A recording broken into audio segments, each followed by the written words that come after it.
Hello, and welcome to another episode of Cut to It, the nurse podcast covering a lot of things OR, but we are open to other topics as they come in. I'm Dr. Rosemary Babeaux. I'm an operating room nurse, global medical, clinical education specialist, really interested in delivering the best evidence practice to you via this podcast.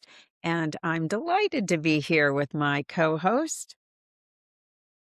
Yep, Mary Sanford, also operating room nurse, also in global clinical education and clinical practice. I love education, and we're hoping today that both of us can bring you excellent clinical evidence and education that will improve your practice. Well, great. So today we're going to go ahead and page Dr. Logarithm, Algorithm. So today we're going to page Dr. Logarithm and see how AI in the operating room and surrounding areas and specialties impact us today. It's been a big topic at AORN this year. It's also been something I heard at the World Health Expo, and how we are in our infancy of integrating AI into our practice, and yet we've been doing it for a lot of years. So, Mary Ann, do you want to start us off by what you're finding in the literature? Sure. I wanted to give an anecdotal point about AI. I'm just giving this to Rosemary. We didn't talk about it before. I had met somebody, oh gosh, it's probably 6 years ago now, that was showing me early AI. He's what they call a white hat internet person. So he looks for opportunities to increase knowledge and increase the internet usefulness. And he showed me early version of AI, and it was you asked a question just like you do now, and he said, "Go ahead, ask it a question. It's going to deliver a response to you or write something for you." I said, "Great." And I said, "Well, there's this singer, this musician that I really like. Give me a story, like a background, a history about this musician." It was stuck. It couldn't come up with anything. Some of it was wrong, clearly. And so my point in that story is, look at how far AI has come in just a 6-year period, because this Mm. person was working on it in its infancy for sure. I'm impressed with the speed in which it's improved. Yeah, definitely. So, So what? one Go ahead. Yeah, go ahead. So one of the places that AI was adopted fairly early was radiology. Mhm. Now, radiology is sort of an interesting way to start, but it makes sense because you can train, right? You have to train AI, and it's only as good as the data that it has access to. You can train AI on different models of clinical findings. So, for example, you could probably dump 5,000 examples of a breast mammography, right, to look for calcifications or a tumor, and then have AI review mammography image and present an idea to the radiologist of what the AI thinks it is. Now, the radiologist still has to look at it. So, but they have a basis in fact to say, okay, in this upper right corner that we see something and it's potentially just calcifications. So it's interesting that they were early adopters. However, there are over 1,000 radiology AI tools. And that's a lot, right? Yeah. Again, think of that 6-year period. They're cleared for use, but fewer than 2% of radiology practices actually use AI. So they were interested in it, but not necessarily trusting it, I would say. So that was what I was thinking. Is it that they don't trust it? Do they have some other inhibition? I do know that when we were implementing the new charting, going from paper charting to the system, we had physicians that would not use it, literally not use it, send the residents, and they got in trouble because they needed, as an attending, to sign off on what was going on. And that was just charting. That was just even before AI came into, I mean, AI's been around forever, but it's just at this level, it was just the charting, the population of different things that you could check off, and they were against that. And to me, that was just crazy. So there's the Mm. unwillingness to change, and I wonder if that plays into it, because or is it an ego? part of it. And I will talk about that a little bit from the nursing perspective. On not that nurses have egos, but it is something that you really want to safeguard against. But go ahead and continue with what you were talking about, Marianne, and I'll get back to the Yeah. nurse perspective.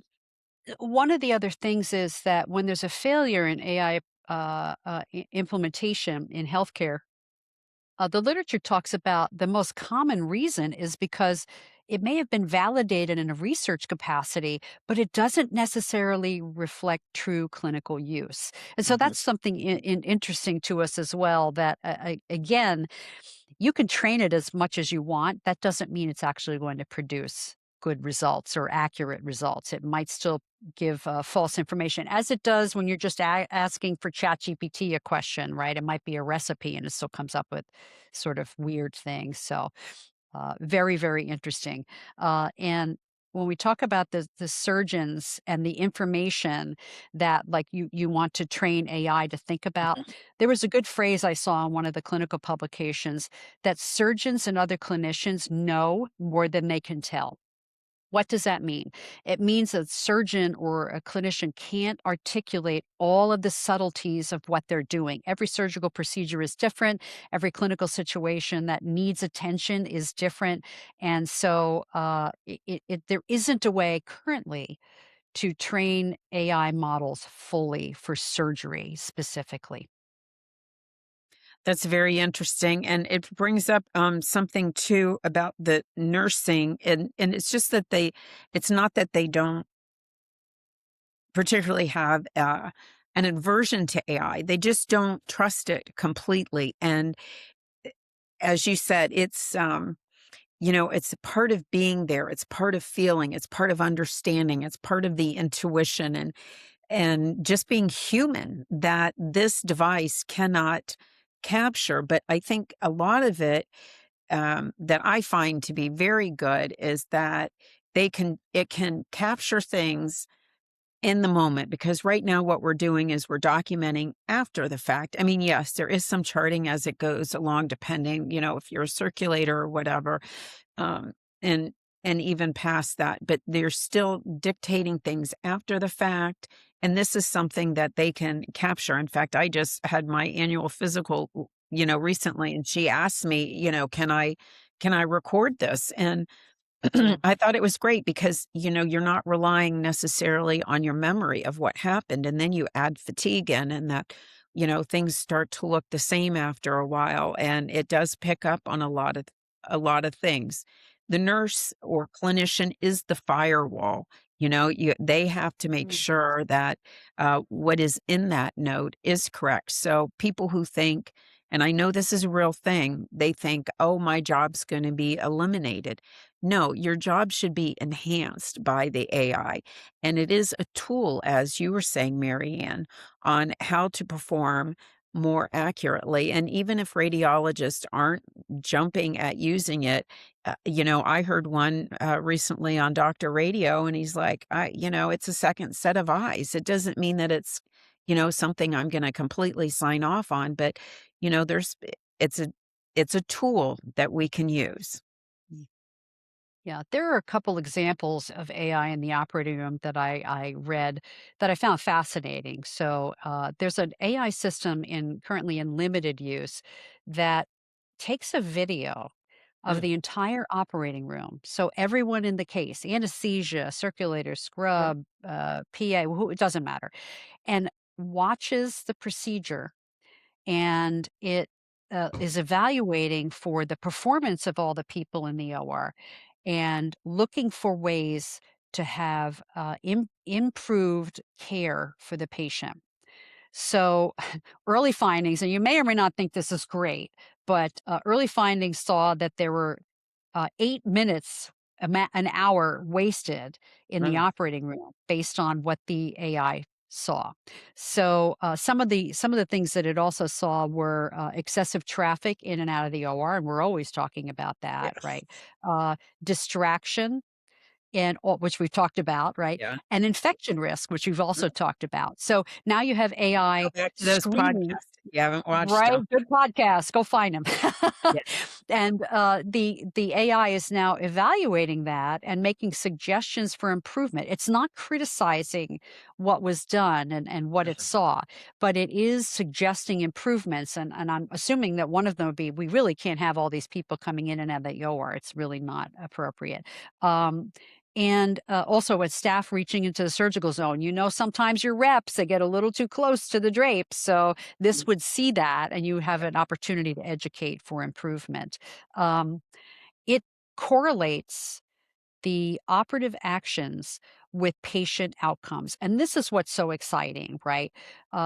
You do have a little bit of a maybe it can be considered an oversight of people being watched by a device and then reviewed by a person, but it's strongly associated with improving patient outcomes, and it's also associated with complications for the patient. So you would identify where a break in technique could have caused a complication. I think that's really exciting. One of the things it also does, I always mention aviation. It's similar to a black box, right? In Right. the planes, and if there's an incident, they look at the black box to hear or to see what was going on with the instrumentation, where the plane was, or whatever. And so that's a record for analysis later.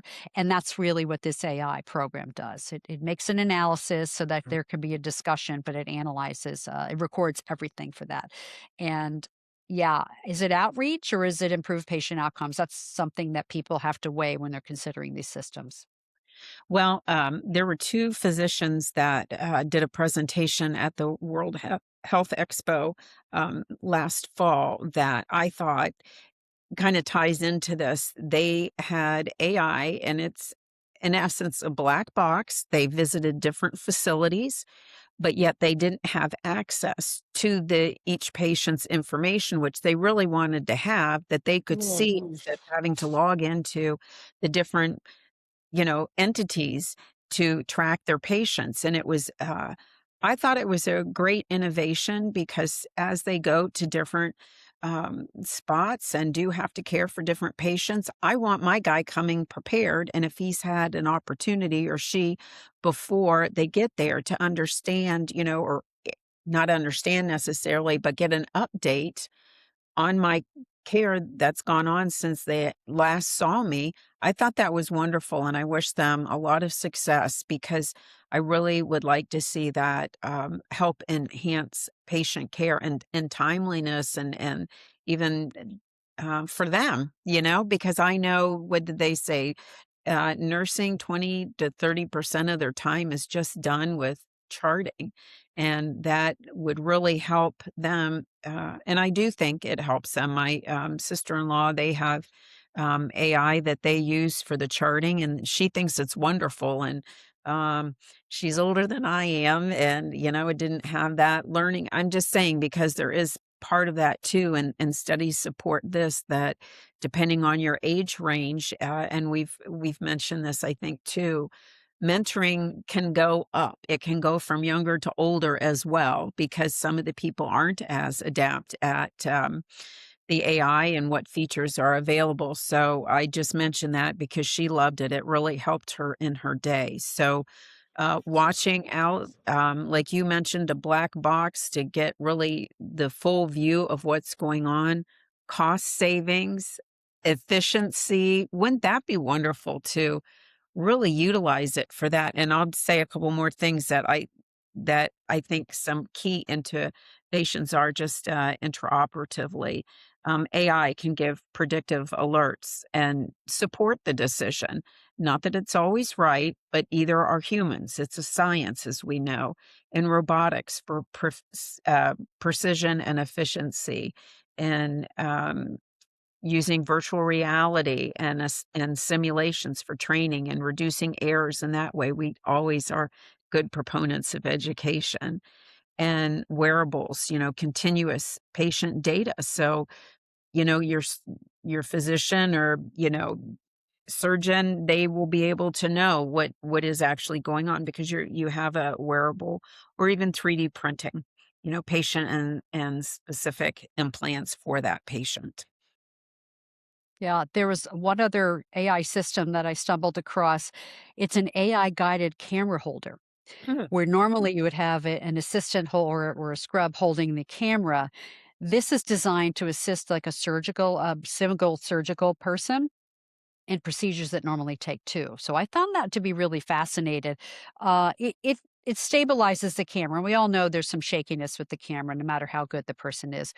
What I found fascinating with this discussion is there's no mention of how do you like calibrate it? Do you hold it to a certain tissue and say, oh, this tissue over here is the liver or here's the large back? Like I just found that sort of lacking with the information. It's actually a very interesting concept because now you free up a set of hands and of course they would become that person would become more efficient. So there's a Yeah. lot going on with AI for sure in the operating room. And we hope we've given you just a little taste of it and what might be to come. Yes, don't be afraid of it. Lots to learn, and as Mary Ann said in the very beginning of this episode, it's what you put in, and that's how it helps it learn. And that's why we're doing these podcasts too, to help you learn, to bring the evidence. Happy to cover any topics. So until the next time, we'll see you soon. Great. Don't forget to like, follow, and comment. We really like to hear how you like the podcast and what else you'd like to learn. Yeah, Thanks so much. Looking forward to seeing you soon. go do the count now.